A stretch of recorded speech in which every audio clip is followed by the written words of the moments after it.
The convergence of globalization and technology has created a new brand of terrorism. There were persons who, for whatever reason, came to view their home country as the enemy. The kind of right-wing, religious-based domestic terrorism. Disturbing news tonight about homegrown terror. Part of this is big change in the White House, a new cultural experience, and some of the crazies are coming out of their closet. Right now, it looks like there is no connection between the men arrested and any known terrorist cell. Homegrown. Yeah, homegrown, I should say. Folks, we've got a very serious situation here. I'm holding what is called the right-wing extremism, current economic and political climate, fueling resurgence and radicalization and recruitment. And in it, we talked about the fact that they define pro-lifers as domestic terrorists. They put this in a Department of Homeland Security document, this official assessment, now saying pro-lifers, people that believe in end-time prophecies, people that are opposed to the administration's position on immigration, those of us that are standing up for the sanctity of life and for the sanctity of marriage, all of those are now potential, and this is what they're saying, domestic terrorists. It's a terrorist next door that could be our bigger threat. They call people who believe in the sanctity of life, who believe in owning firearms, who believe in serving their country in the military and coming back, who are very concerned about the policies that this nation is embarking on, spending too much money, taxing too much. It's all listed right here. These are the domestic right-wing extremists. 1 million names under the watchful eye of the United States. America's so-called terrorist watch list has hit the record number according to one of the country's most prominent civil liberties groups. That's a lot of people to keep track of. They're adding new people all the time. It's a secret list that you don't know really quite how one gets on and you don't know how you get off. They're coming out and profiling huge groups of people. You know, if you voted for a certain political candidate, you should be considered a potential threat. And you couple that with things like the Patriot Act, where if you are a threat in their eyes, you can be held without access to judge, jury, and without access to a lawyer or even to your family. That's very concerning because we've watched our country go through and do this to brown people, you know, overseas. They're rounding up enemy combatants and they're putting them in camps and they are torturing them. That is a fact. We know that. In Missouri, a new document meant to help Missouri law enforcement agencies identify militia members or domestic terrorists has drawn criticism.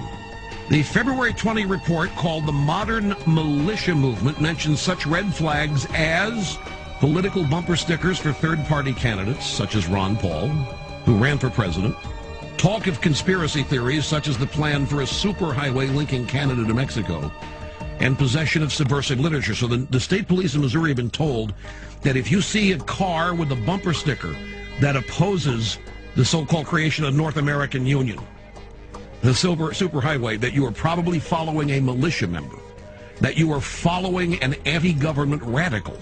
If you see a car with a bumper sticker that says Ron Paul for president, you might be dealing with a violent radical. Exercise extreme caution.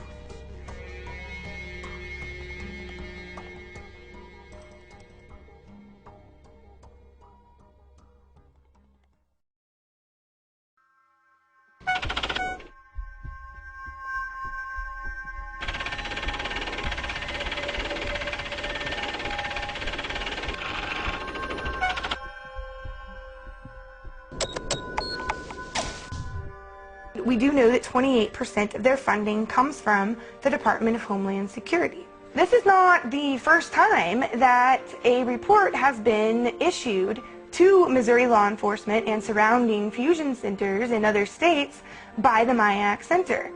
Previously, there have been several reports, such as the MIAC report in the state of Missouri, but this is the first time that a report such as this actually named individuals. Once you label someone in a derogatory manner, an extremist, a potential militia member, terrorist, whatever term is used, for some people the moniker will remain. Before you can persecute people, before you can incarcerate large numbers of people, you have to marginalize them. You have to create the image that these people are dangerous to society, or they're extremists or radicals. Call them what you will. but marginalize them from the mainstream of society, so that at that point the rest of society will accept the persecution that might result upon this group.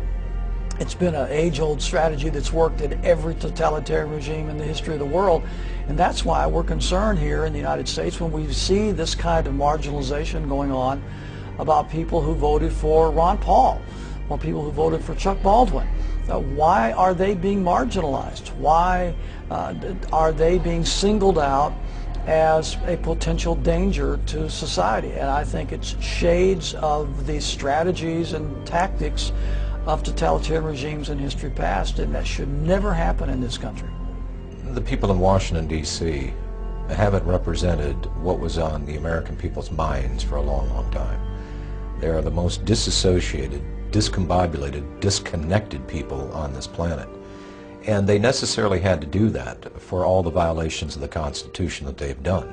Just how far are you willing to go before you stand up and say no more to the federal government?